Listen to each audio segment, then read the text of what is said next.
DD வீடியோல நீங்க என்ன பண்ணணும்னா சேம் நெட்வொர்க் தான். நெட்வொர்க்ல நெட்வொர்க் ஃபர்ஸ்ட் கண்டுபிடிச்சது எதுக்காகனா மிலிட்டரியில ஒரு டேட்டாவை செக்யூர் பண்றதுக்காக தான். சரியா? ஒரு டேட்டாவை ட்ரான்ஸ்ஃபர் பண்றதுக்காக தான். நீங்க இந்த வேர்ல்ட்ல என்ன இன்வென்ஷன் ஃபர்ஸ்ட் நீங்க கண்டுபிடிச்சீங்கனாலும் ஃபர்ஸ்ட் டெஸ்ட் பண்ற இடம் மிலிட்டரியா தான் இருக்கு.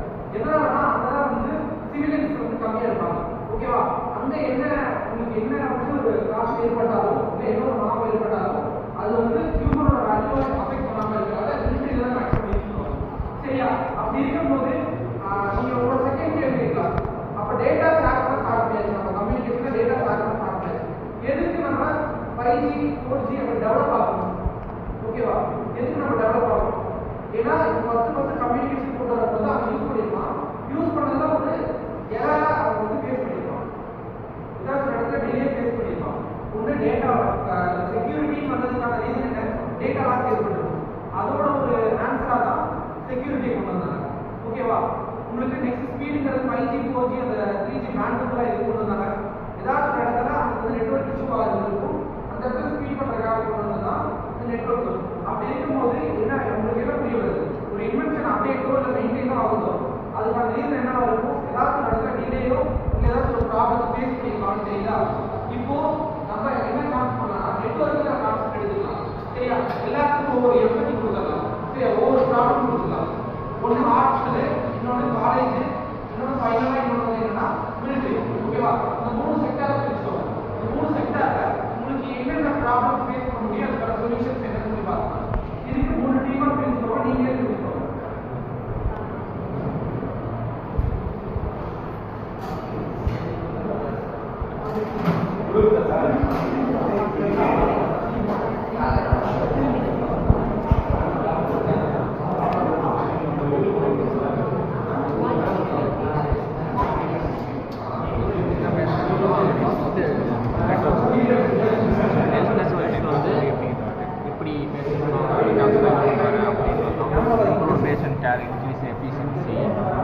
better health outcomes, increase patient engagement, automated அதனால வேலை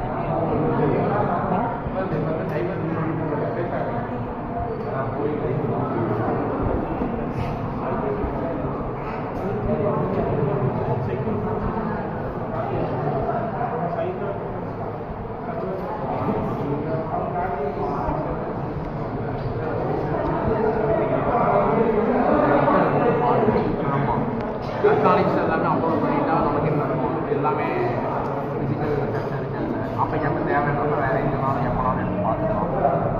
வேறு ஏதாவது போகணுன்னாலும் அவங்களுக்கு அந்த ரெக்கார்ட்ஸ் வந்துட்டு இந்த பேஷண்ட் இப்படி தான் இருக்குது அப்படின்றத சொல்லிக்கலாம்.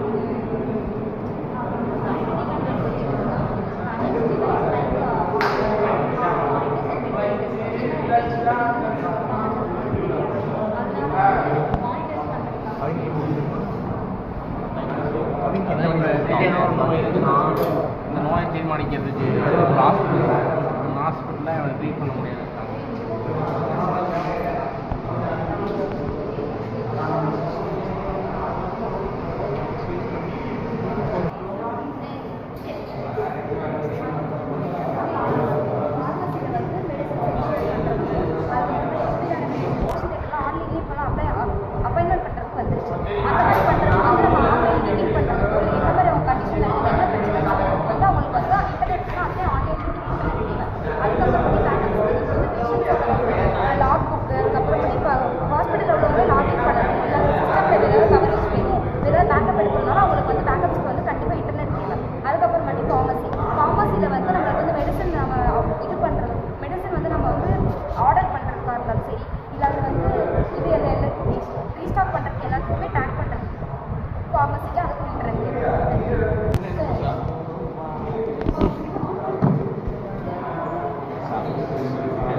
ஒரு ஜோன்லேருந்து இன்னொரு ஜோன் இந்த மாதிரி இன்டர்கனெக்டடாக இருக்குது. அப்படி இருந்தால் மட்டும்தான் அவங்களுக்கு தேவையான ரிசோர்ஸஸ் வந்து ஷேர் பண்ணுவாங்க.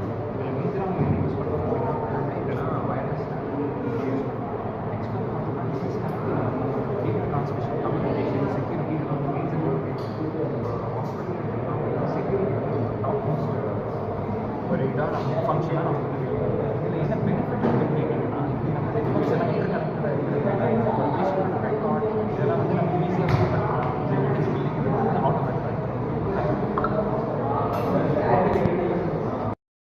ஆக்சுவலி நாங்கள் தெரியுமா இல்லையா?